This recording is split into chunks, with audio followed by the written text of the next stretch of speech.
Hey, what's up everyone? My name's Ruben, and wanted to take a second to show you how I modify these, the quick snap metal bungee collars from Ecollar tech. I've used both the collar, like I've used these ones and I've used the other bungee ones that have the plastic pull down tab. I feel they both have, you know, good and bad qualities. These ones, I figured out how to modify them to fit smaller sized dogs. Because like I said, I mean, I've used both. I like the other ones for certain long haired dog, you know, for certain coat type dogs. These ones I find work well for other types of dogs. And I like the metal quick snap part of it. You know, it's just super fast and easy to get them on the dogs. But even the like small sized of these like have a really hard time fitting smaller dogs, you know, 10 pounds and under, whatnot. I mean, I can really only get this down to, like, I've got this on Dachshunds, fitting it this way, and it also, I guess, just depends on the dog's neck size. Like, we have a little, like, 12-pound Alaska Klekai here right now, and even shortening this up as much as I could, it still wouldn't fit on him, and then so I had to use the other pull tab bungee stuff. So it really also depends on the dog's just neck size. But he's like 12 pounds, but like he has a really small neck. Whereas like the Dachshunds have a pretty like girthy neck. So really just depends, but you know, I found that this is pretty good for fitting a range of dogs. And even then you could shorten this up, and you know, because I also have like a spare set of remotes, like a 4-dog Easy 904, and I've shortened up all of the collars so that when dogs come in here for boarding or whatever, I can generally have them all on one set of remotes rather than having like 4 around, and then, you know, having the collar shortened up. It's kind of just like a universal collar. Okay, so to do this, you're going to need a few things. You're going to need some hog rings. Okay. Now I saw this on a video a few years ago. I can't remember exactly where I saw it. But I do remember that I tried it, and so this has been a couple of trial and error spots, because it still wasn't working quite as well for me. And it took me a little bit to find this size of hog rings. So it's like I went to my local hardware store, and they only had really large hog rings. And these ones here are pretty small. Like the ones that I have here might even be a tad bit bigger than the ones that the Ecollar uses. But these have been working pretty well. So you're going to need some hog rings. I got these ones on Amazon. You're going to need a hog ring tool. So this one I did find at the hardware store. Again, it could not, I mean, it might be a different size than for what these are used for, because I also need to use a pair of pliers. And then you're also going to need, thought I grabbed that, you're going to need a screwdriver to take these things off, just the screws, so you know whether a Phillips head or a flathead. Okay. And so first thing that you're going to do is you're going to open this part up.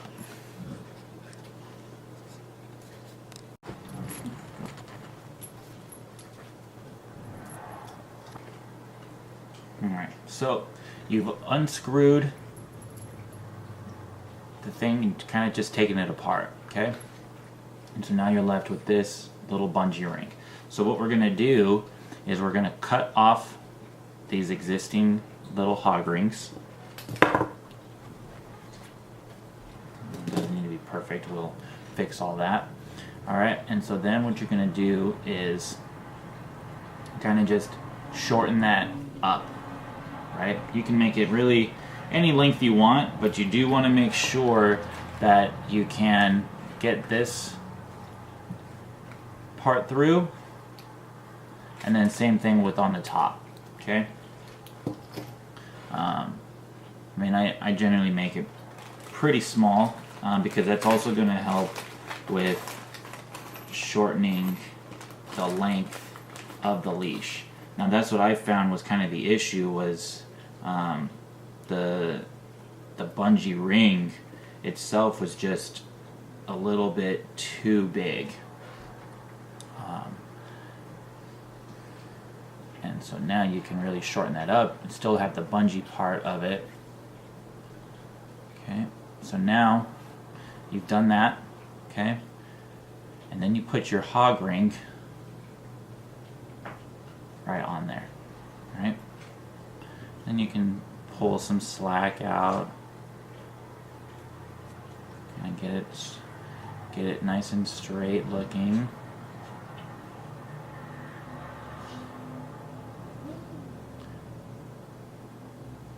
Okay, so you've done that, and so now you take your hog ring pliers and then you just clamp down, close it up, and then I'll take a pair of pliers and just finish closing this up.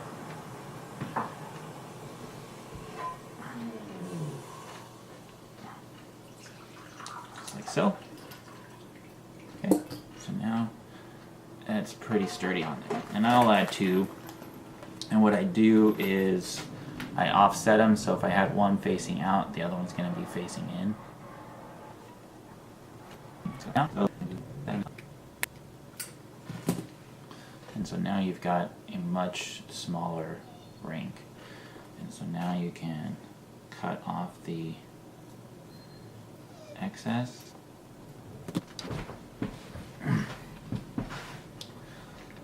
Get a lighter and then just kind of get those threads to be a little bit more ruly. Okay.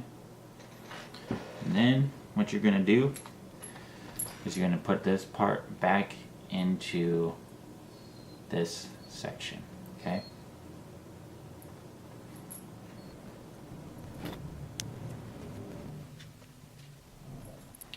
So there is kind of the first half. Now you have a much smaller ring. I mean, that probably takes off an inch from the overall length of the collar. Alright, so now the little bit trickier part is you're going to take off the strap that kind of goes in between. So it goes like this, metal clasp, you got this section right here, and then the buckle part. So what you're going to do is you're going to take that off, go through the back and front of the screws. Okay, so then it can slide out of there. So with this one, like I said, this is a little bit trickier because you're going to shorten this whole thing up, and in order to do that, you kind of fold it in on itself. And the idea is you're going to have something that looks kind of like this. Okay. Now, one thing you do have to do is use a screwdriver, or like an automatic one, you know, a drill, and you got to just make these holes a little bit bigger for these back that the screws into. Okay, so you'll shorten that up you know, you want to try to make it as small as you can, because that's what's going to help shorten up the overall length of the collar. So we are going to go ahead and do that. Alright, so what you're going to do is you're going to feed it through what I've done, and then that's where you kind of have to screw it. So I have the back of the screw inside, and then the head of the screw is on the outside here, so it's easier for me to tighten it up.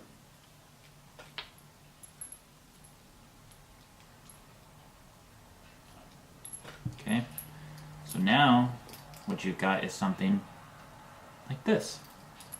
And then I will cut off the excess.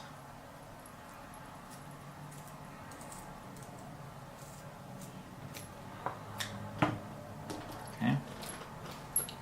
So now you've got something that looks kind of like that. Okay. So you could stop there, and I mean it's definitely shortened up the collar. Now, if you need to get a little bit more length taken away from it, if you notice on the end of this collar, so you have the last circles right here, you can actually take this out, this screw, and then just kind of fold this up.